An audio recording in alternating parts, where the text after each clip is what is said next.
দিন একটু ঘুরতে না বেরোলে ভালো লাগে বলুন? বড়মশাইকে অনেক রাজি করানোর পরে আমাদেরকে নিয়ে একটু ঘুরতে বেরোলো। কিন্তু বলল, "চলো তোমাদের আজকে একটা অন্য জায়গায় ঘুরতে নিয়ে যাবো।" আমি আর ছেলে তো বেশ খুশি ছিলাম। কারণ ক্যানিং ছাড়া তো আর কোনো জায়গায় যাওয়াই হচ্ছিল না। ভাবলাম চলো এই সুযোগে একটু যদি বারুইপুর থেকে আমাদের ঘুরিয়ে আনে। ও বাবা! বারুইপুরে না, ও তো আমাদের নিয়ে এসছে পেট্রোল পাম্পে। মানে হচ্ছে ক্যানিং এর দিকে না, এই পেট্রোল পাম্পটা হচ্ছে বারুইপুরের দিকে। তাই বলল, "চলো অন্য দিক থেকে তোমাদের একটু ঘুরিয়ে নিয়ে আসি।" একটু বোকাই বানালো। অগত্যা আর কি করা যাবে? চলো যেখানেই নিয়ে যায় সেখানেই যাবো। এখন গাড়িতে তেল ভরে ক্যানিংয়ের দিকে রওনা দিলাম। ক্যানিংয়ে যেতেই প্রচণ্ড বৃষ্টি। এত বৃষ্টির মধ্যে তো আর ভিজে, ভিজে ক্যানিং যাওয়া যাবে না। মাঝ রাস্তায় ফের আমাদের দাঁড়াতে হলো। কারণ ছাদে তো আছে ছেলে। ছেলে ভিজলে আমরাও ভিজলে, ইভেন কিছুদিন আগে ছেলে আর আমি দুজনেই জ্বর থেকে উঠেছি। তাই আর মানে চাপটা নিলাম না। ভাবলাম এক জায়গায় দাঁড়িয়ে একটু দাঁড়িয়ে যাই, বৃষ্টিটা থামলে যাবো। প্রায় ১ ঘন্টা দাঁড়িয়েছিলাম, বৃষ্টি তো থামার নামই নিচ্ছিল না। আর এইদিকে তো বরমশাই রেগে আগুন। কারণ সে সারাদিন মার্কেট করে এসে তাকে আমি একটু রেস্ট নিতে দিইনি।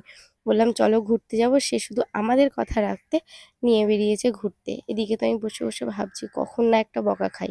এদিকে দেখুন বৃষ্টিটাও প্রায় থেমে এসেছে। তাই আমরা ভাবলাম আর বসে থেকে লাভ নেই বলে আমরা এলাম একটু এই অফ সাইডে। এখানের খাবার-টাবার খুবই ভালো, আমার তো খুবই ভালো লাগে। সবথেকে ভালো কথা হচ্ছে এনারা প্রচণ্ড পরিমাণে হাইজেনিক মেইনটেইন করে। এদিকে আমি ভিডিও করছিলাম বলে তো ছেলে আর ছেলে বাবা বাইরে দাঁড়িয়ে ছিল। এবার দেখুন আমার ছেলের অবস্থা। তার তো খুবই আনন্দের ব্যাপার, কারণ ও এখানে অনেকবারই এসছে।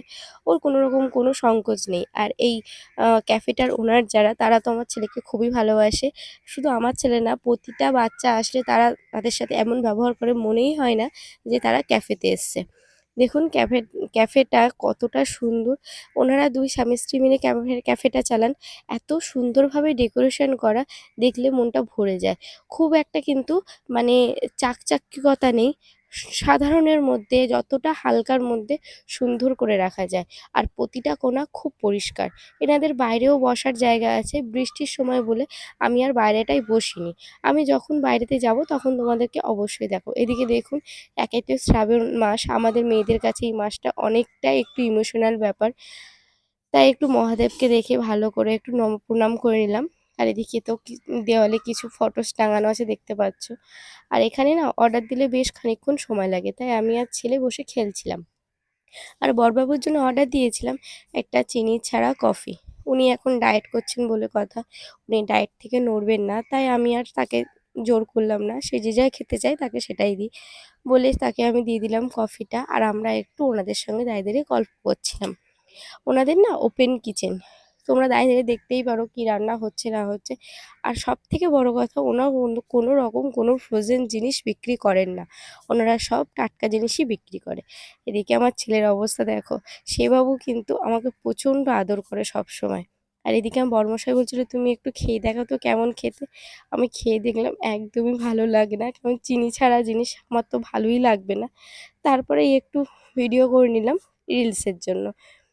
এদিকে দেখতে পাচ্ছ বৃষ্টি হলেও এই জায়গাটায় এত সুন্দর পরিবেশ, মনমাট অনেকেই আসে, সবসময় এই জায়গাটায় ভিড় থাকে। তারপরে আমরা নিয়ে চলে এসেছি এই হচ্ছে ক্রিসপি চিকেন আর মোমো। এখানকার কিন্তু এই ক্রিসপি চিকেনটা খুবই ভালো খেতে, কিন্তু আমার ছেলের জন্য একটু ঝাল হয়ে গেছিলো। তাতে কিন্তু আমার ছেলে মানে বাদ রাখিনি, সে কিন্তু খেয়েছে, তার খুবই পছন্দ হয়েছিল। ঝাল হয়েছে তা কি হয়েছে। আর এখন বাবু মোমোটাকে ট্রাই করছে। দেখতেই পাচ্ছ ক্রিসপি চিকেনটা কতটা লোভনীয়, আর ওপর থেকে দেওয়া ছিল কিন্তু চিলি সস। যার জন্য ছেলের একটু সমস্যা হচ্ছিল, কিন্তু আমি ওইগুলো একটু হালকা করে ফেলে ভিতরের কোটিংটা দিচ্ছিলাম। ও সেইগুলোই খাচ্ছিল। বাবু এখনো বুঝতে পারিনি যে ওইটা কিন্তু ওপরে সস দেওয়া। একটু, একটু করে খাচ্ছিল। আমি বললাম, "থাক, একটু তো প্র্যাকটিস অন্তত করুক বাইরের খাবার। কতদিন আর বাড়ির খাবার খাবে? একটু তো বাইরের খাবার খেতেই হবে।" তাই ও এইদিকে খাবারটা খাচ্ছে, ও খাক, এইদিকে আমিও একটু খেয়ে নিই। চলো তোমরা ভিডিওটা দেখতে থাকো।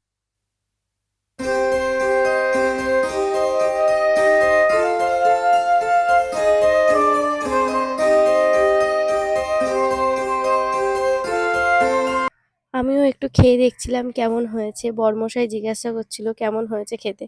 আমি বলছিলাম আমার জন্য ঠিক আছে, কিন্তু ছেলের জন্য একটু ঝাল। ওর মুখটা তো ঝালে লাল হয়ে গেছে। তাই আমি চেষ্টা করছিলাম একটু ওপর থেকে কিভাবে সেগুলো সরিয়ে ওকে খেতে দিই। কারণ ওর তো খুব দেখতে পছন্দ হয়েছে খাবারটা। ঝাল হলেও একটু, একটু খাবে। বেশি না খাক, একটু অল্প খাবে। যাই হোক, আমাদের খাওয়া-দাওয়া শেষ। এবার বাড়ির দিকে রওনা দেবো। এদিকে এক কাণ্ড, এই যে বিয়ে বাড়িটাকে দেখে আমার ছেলে ভেবেছে এখানে মেলা হচ্ছে। সে বাবু বাড়ি যাবে না, কি কান্না! খুব বুঝিয়ে বাজিয়ে নিয়ে এলাম, অনেক বুঝালাম যে ওটা বিয়ে বাড়ি, ওটা মেলা নয়। এদিকে আমাদের আরেক বিপদ, এসেই তো দেখলাম তালদিতে গেট পড়ে গেছে। তাই ওদের ছেলে বাবাকে দাঁড় করিয়ে রেখে, পরের দিনই ছিল বৃহস্পতিবার, আমি ওদেরকে বললাম তোমরা দাঁড়াও, তাহলে আমি গিয়ে কিছুটা ফুল কিনে নিই। এইদিকে এসে আমি ফুল কিনছিলাম। এই কাকুটা সপ্তাহে একদিনই বসেন, বুধবার করে রাত্রেবেলা। এনার কাছে খুব টাটকা টাটকা ফুলের মালা থাকে। আমি সবসময় চেষ্টা করি বৃহস্পতিবার মাকে এই হলুদ গাঁদা দিতে। সবসময় তো আর এই হলুদ গাঁদা ফুলটাকে পাওয়া যায় না, কিন্তু আর কি করা যাবে, যখন পাওয়া যায় তখনই নিই। আর এই গাঁদা ফুলটার দামও বেশি জানো, তাহলে মানে কমলা কালার গাঁদাটার থেকে এই বাসন্তী কালার গাঁদাটার যেন একটু দামই বেশি। আর কি করা যাবে, ভগবানকে নিবেদন করার সময় তো আর অর্থের দিকে তাকালে হবে না, যতটা তোমার সম্ভব ততটা দিয়েই ভগবানকে ডাকা ভালো। এদিকে এদিকে আমার ফুল নেওয়া কমপ্লিট হয়ে গেছে, আর ওদিকে ট্রেনটা ঢুকেছে। তাই ভাবলাম যখন আর একটু সময় আছে কিছু সবজি বাজার করে নিই। বাড়িতে তো সবজি বাজারটা একটু ফুরিয়ে এসছে, বাড়ন্ত। তাই ভাবলাম এখন বেশ একটু ভালো টাটকা টাটকা সবজি আছে, তাই একটু বাজারটা সেরে নিই বলে কিছুটা সবজি নিয়ে নিলাম। আর এখান থেকেও কিছুটা সবজি নিয়ে নিচ্ছি। এই ভাইটাকে অনেকবার আমি ভিডিওতে নিয়েছি, ও একটু লজ্জা পেয়ে মুখটা আর ঘোরাচ্ছিলই না। আমি ওকে অনেকবার বলছিলাম আর কি করা যাবে, তারপরে এসে ছেলের জন্য প্যাম্পাস নিলাম, নিয়ে এবার বাড়ির দিকে রওনা দেব। তোমরা কিন্তু অবশ্যই আজকের ব্লগটা দেখে বলো কেমন হয়েছে। আর আমার ভিডিও যদি তোমাদের ভালো লাগে অবশ্যই কিন্তু লাইক কমেন্ট সাবস্ক্রাইব করতে ভুলো না। ওকে, আবার দেখা হবে।